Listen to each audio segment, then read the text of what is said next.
নওগাঁতে ২০ বিঘা জমির খড়ে আগুন, আতঙ্কে এলাকাবাসী। গোখাদ্যের কৃত্রিম সংকটের সম্ভাবনা, থাকছে বিস্তারিত।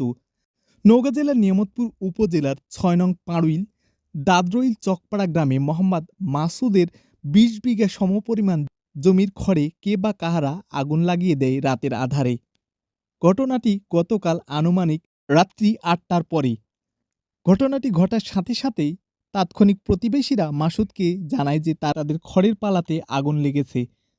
তারা দ্রুত ছুটে আসে আগুন নিয়ন্ত্রণের জন্য এবং তৎক্ষণাৎ ফায়ার সার্ভিস কর্মীকে ফোন দেয় তারা।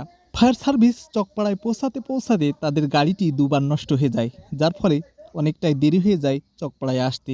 এর মধ্যে স্বপ্ন ভেঙে ছাই হয়ে যায় মাসুদের। গতকাল রাতে আমাদের ২০ বিঘা ভুঁইয়ের চারা, মানে যে গাড়িগুলো আমাদের গতকাল আনুমানিক রাতের ৯টার দিকে আমাদের এই চারার পালা পুড়িয়ে দেয় এবং এখানে আনুমানিক ২ লক্ষ টাকার মতো আমাদের চারা ছিল। ৯টার দিকে একজন যা বলছে, চাচা আপনাদের চারা তো পুড়ে শেষ।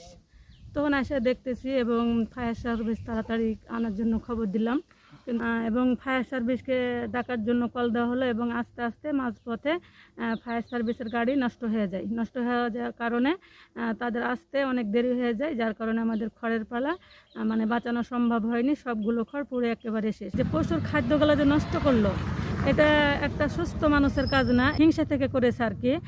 অগ্নিপাতের এ ঘটনাকে কেন্দ্র করে অত্র এলাকায় তীব্র আতঙ্ক বিরাজ করছে। সে সাথে পশু খাদ্যর সংকটে খামারিদের মাঝে মারাত্মক আকার ধারণ করার সম্ভাবনা রয়েছে।